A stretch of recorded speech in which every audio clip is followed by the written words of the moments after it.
रहा है mother of all trade deal till yet. 2014 से लेकर के भाजपा का कहना है, एनडीए गवर्नमेंट का कहना है कि हमने अब तक 7 बड़ी डील की है, फ्री ट्रेड एग्रीमेंट किए हैं अब तक के कार्यकाल में। उन सबसे बड़ा अब एग्रीमेंट होने जा रहा है और वो एग्रीमेंट है भारत और यूरोपियन यूनियन के बीच में। जी हां साथियों, 25, 26, 27 जनवरी के दिन, विशेष रूप से 26 जनवरी को दिमाग में रखिएगा, क्योंकि रिपब्लिक डे परेड में शामिल होने आ रही हैं उर्सुला वॉन डेन, यानी ईयू की चीफ। और जब वो यहां पर आ रही हैं, उनके साथ भारत साइन करेगा फ्री ट्रेड एग्रीमेंट। और ये free trade agreement European union के साथ हमारा, मतलब अब तक के भारत ने जितने भी ट्रेड एग्रीमेंट किए हैं उन सबसे बड़ा ट्रेड एग्रीमेंट होगा। यूरोपियन यूनियन के साथ होने जा रहा ये ट्रेड एग्रीमेंट भारत को कितना लाभ पहुंचाएगा, क्योंकि इसे सबसे बड़ी डील में कंसीडर किया जा रहा है। भारत को 27 यूरोपियन बाजार का एक्सेस मिलेगा और 27 यूरोपियन बाजारों को भारतीय बाजार का एक्सेस मिलेगा। ऐसे में भारत क्या खोएगा, क्या पाएगा, कीपिंग इन माइंड कि आज भारत ईयू से व्यापार करके लाभ कमाता है, यानी ट्रेड सरप्लस में रहता है। भारत प्रमुखता से सबसे ज्यादा ट्रेड सरप्लस रहता है अमेरिका के साथ और उसके बाद सेकंड नंबर पर रहता है ईयू के साथ। जिस ईयू के साथ व्यापार करके हम पहले ही मुनाफे में रहते हैं, उसके साथ अगर हमें टैरिफ में राहत मिल जाए, भारत ईयू के साथ आसानी से व्यापार करने लगे, तो विचार करिए कि भारत के कौन से सेक्टर्स ऐसे होंगे जिनकी चांदी हो जाएगी। आज के सेशन में हम यही जानने जा रहे हैं। 27 जनवरी के बाद भारत के कौन से प्रोडक्ट्स ऐसे होंगे, भारत की कौन सी कंपनियां ऐसी होंगी जिन्हें इस ट्रेड एग्रीमेंट का फायदा होगा, वाइस वर्सा यूरोप की ऐसी कौन सी कंपनियां होंगी जिन्हें भारत के बाजार में एक्सेस मिलेगा और वो भारत के बाजार में एक्सेस पाकर बाजार बड़ा करके बड़ी हो जाएंगी। इन सब के बारे में आज के सेशन में जानेंगे, क्योंकि इंतजार इनका था, इनसे बात बन गई। भारत जितना व्यापार अमेरिका से करता है उससे कहीं ज्यादा व्यापार ईयू से करता है। लाभ इनसे ज्यादा कमाता है, इनसे थोड़ा कम कमाता है, लेकिन वॉल्यूम बड़ा करके भारत के लोगों को रोजगार, भारतीय बाजार का बड़ा होना, भारत को कल को अगर वर्ल्ड के अंदर विकसित अर्थव्यवस्था बनना है तो अपने एक्सपोर्ट्स और अपने ट्रेड्स को बड़ा करना होगा। उसमें ये ट्रेड डील बहुत काम की और कारगर सिद्ध होगी। इसी के क्रम में आज के सेशन में हम ये चर्चा करने जा रहे हैं। चर्चा करेंगे कि ऐसी स्थिति में कौन सी कंपनियां भारत में आने वाले समय में फायदा लेने वाली हैं। और इसी को ध्यान में रखते हुए मैं आपको जानकारी दूं कि ऑलरेडी यूरोपियन कंपनियां तैयारी कर चुकी हैं। जैसे कैपजेमिनी जो कंपनी है, फ्रांस की आईटी कंपनी है, सिग्निफाई, फिलिप्स, करियर जो कि यूएस कंपनी है, ये सब भारतीय बाजार की तरफ तलाश रही हैं। भारत के बाजार में ऑलरेडी बड़ा मार्केट देख रही हैं। जैसे मैं आपको यहां पर दिखाऊं तो दुनिया, मतलब टॉप 10 अगर हम आईटी की कंपनियां देखें तो उसमें कैपजेमिनी देखते हैं, जिसका मार्केट कैप 65,000 करोड़ के आसपास है।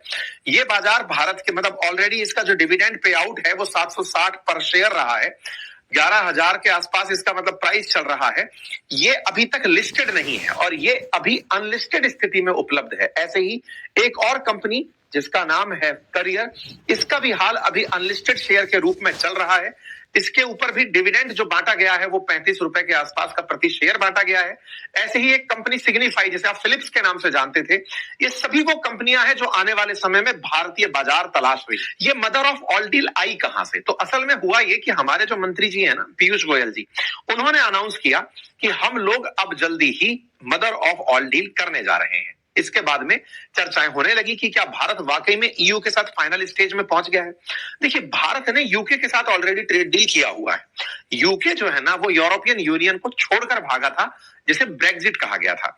यूरोपियन यूनियन को छोड़कर जब यूके भागा था तो उनको सबसे ज्यादा प्रूव यही करना था कि हम इंडिया से, यूरोपियन यूनियन से पहले ट्रेड डील कर लें।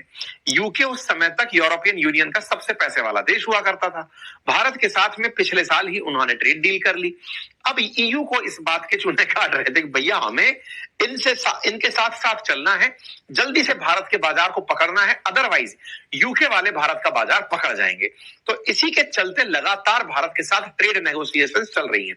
ईयू के साथ बहुत से मसलों पर भारत की अटकी पड़ी थी। आज के सेशन में बताऊंगा कि कौन से मुद्दे ऐसे थे जहां पर हम अटके पड़े थे कि भारत और ईयू बन ही नहीं पा रही है बात। ईयू वाले कहते हैं कि तुम्हारे तो दवाइयां मिली आती हैं, तुम्हारे यहाँ तो कोयला का उपयोग होता है, तमाम प्रकार के चैलेंजेस थे।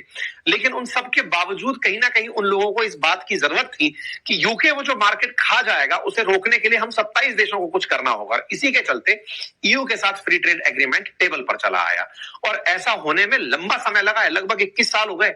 2004 के अराउंड भारत और ईयू की फ्री स्ट्रेटेजिक वार्ता शुरू हुई है। दोनों रणनीतिक रूप से साझेदारी करते हुए आगे बढ़े हैं। वार्ताओं का तीसरा दशक चल रहा है, यानी कि आप तीसरे दशक में एंट्री कर चुके हैं। तब से लेकर के दोनों देशों के एक तो देश है और एक संगठन है, इनके बीच में तमाम बातचीत चल रही है कि कैसे हम फ्री ट्रेड एग्रीमेंट करें।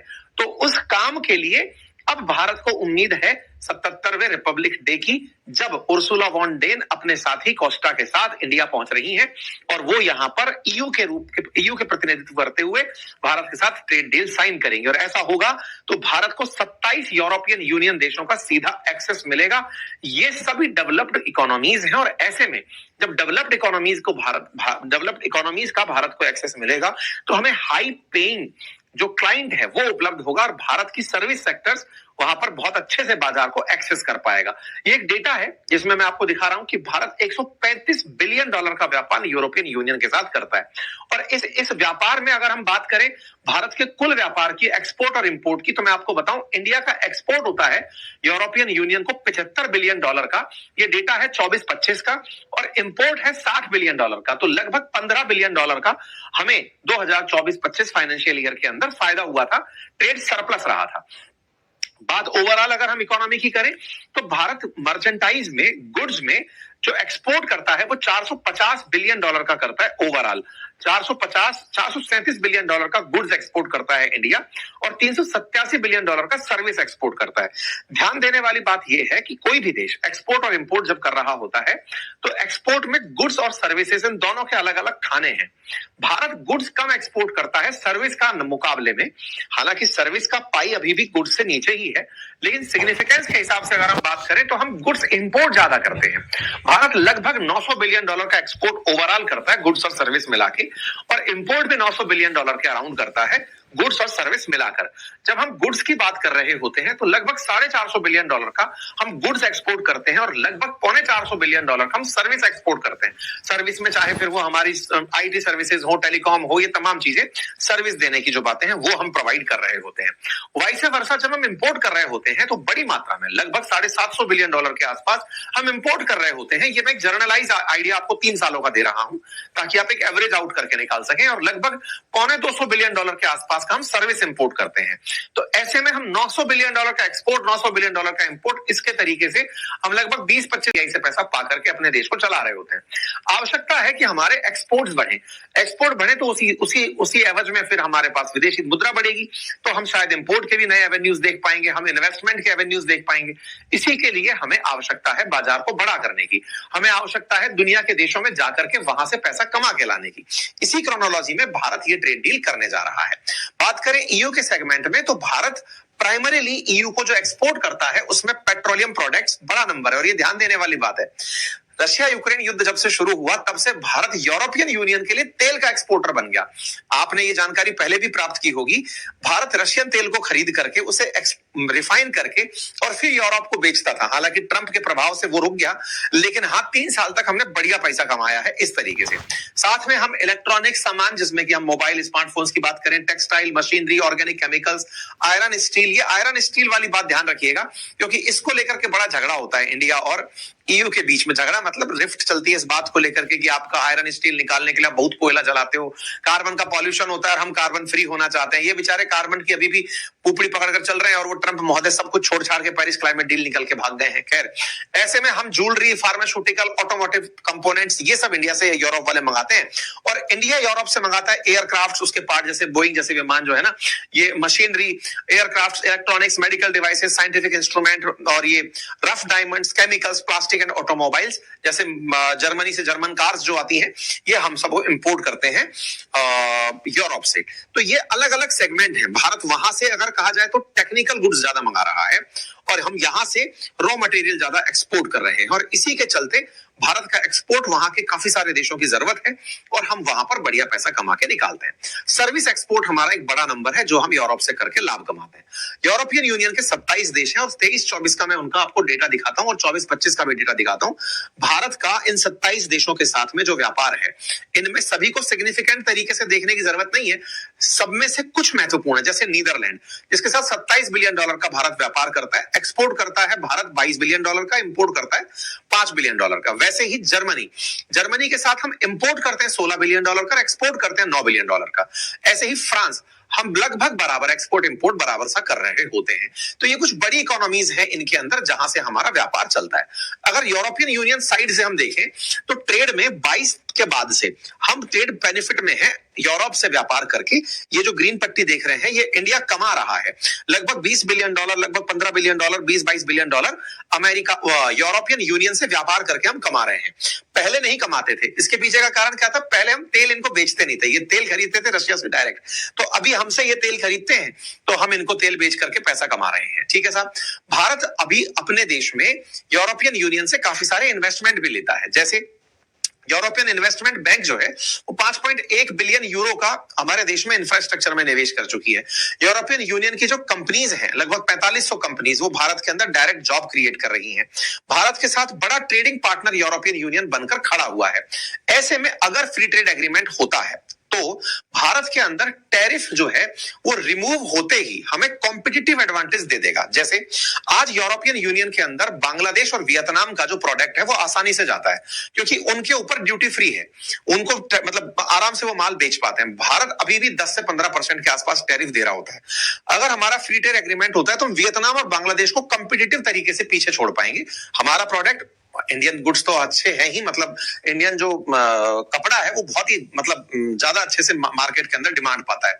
इसी तरह से मैन्युफैक्चरिंग एक्सपोर्ट भी, विशेष रूप से फार्मास्यूटिकल और इंजीनियरिंग गुड्स का भी हम बढ़िया से कर पाएंगे। सर्विस एक्सपोर्ट, क्योंकि इंडिया आईटी एक्सपोर्ट करता है, हमें वहां पर बड़ी मात्रा में जॉब मिलेगा। और दूसरा क्या होगा कि भारत को, चूंकि यूरोपियन यूनियन भी चाइना +1 की तरह देखता है कि चाइना से जो माल नहीं मिल रहा है चलो इंडिया से मंगा लेंगे, तो हम चाइना +1 इमेज के अंदर काफी बढ़िया से चमक कर निकलेंगे।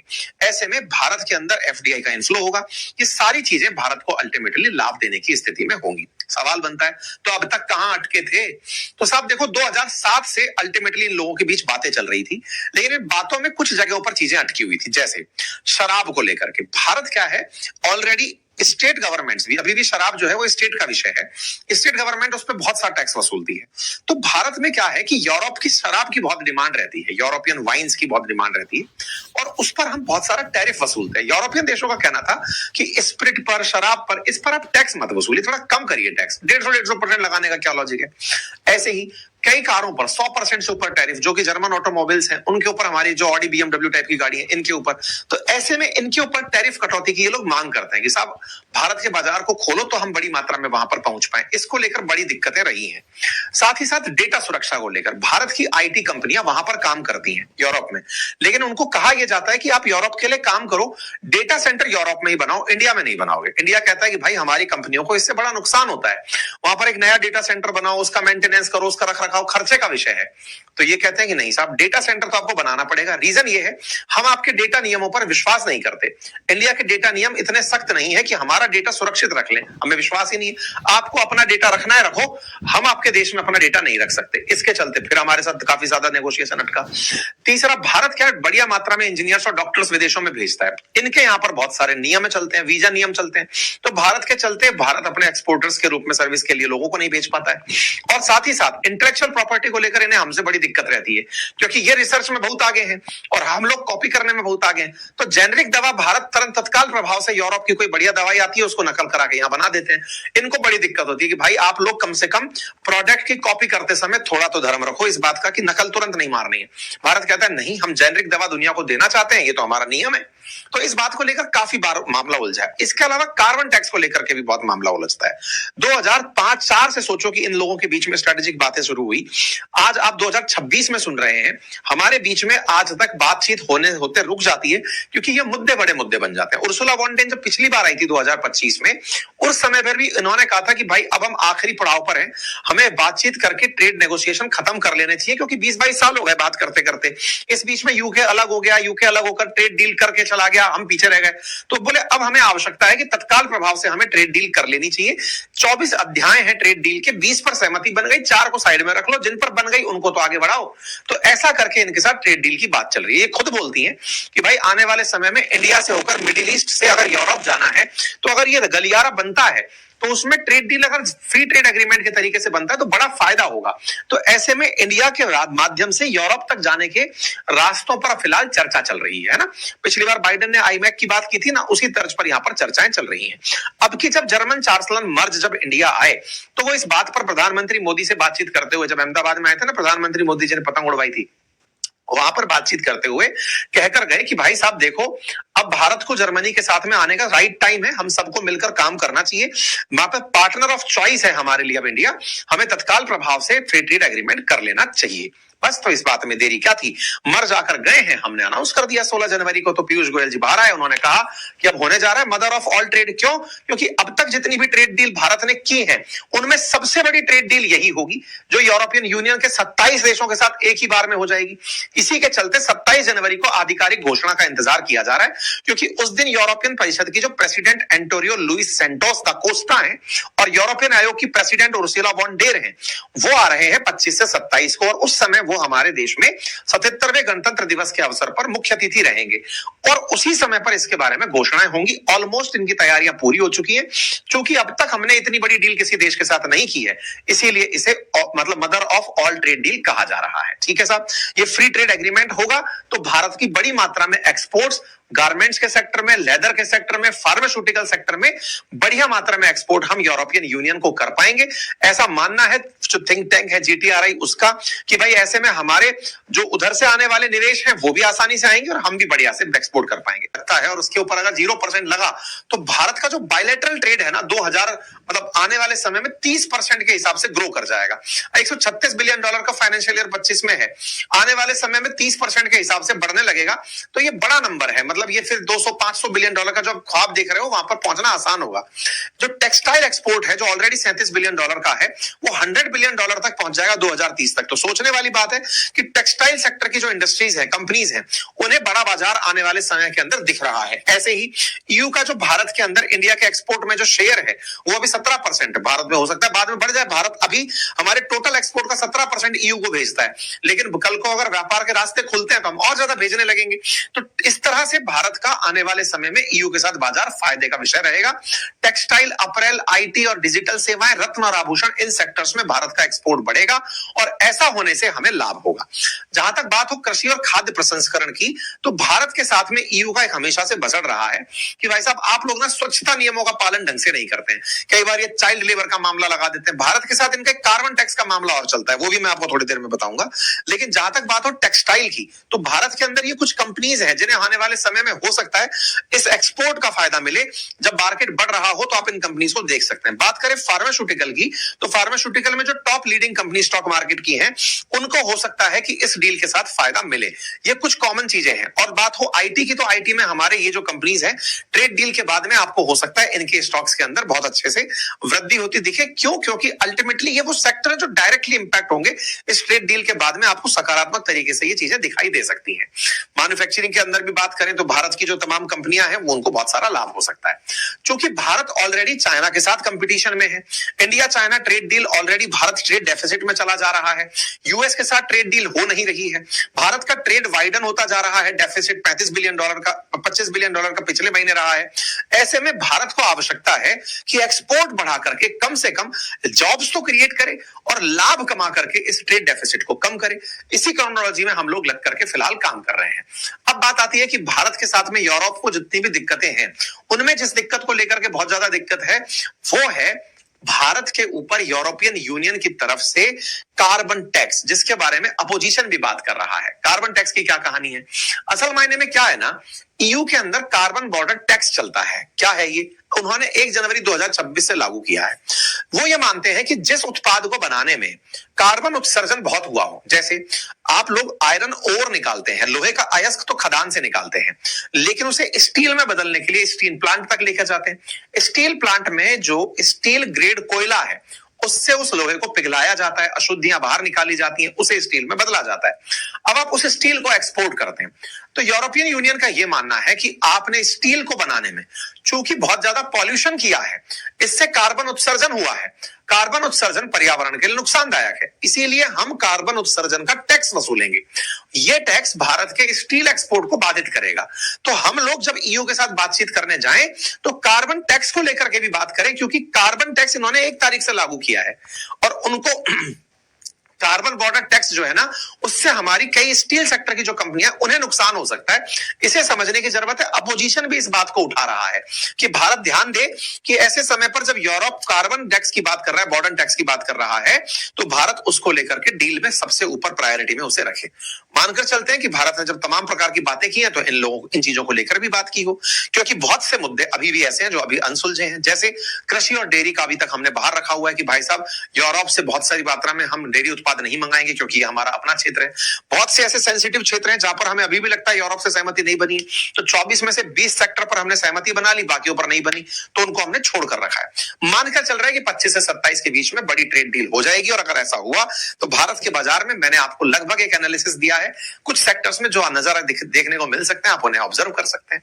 बाकी फिर से यही कहूंगा कि आपका ऑब्जर्वेशन है, आपकी रिसर्च है, ये मेरा नजरिया है खबर देखने का, आपका अपना नजरिया होगा। आप अपनी रिसर्च को खुद से करें और खुद से बहस ले लें।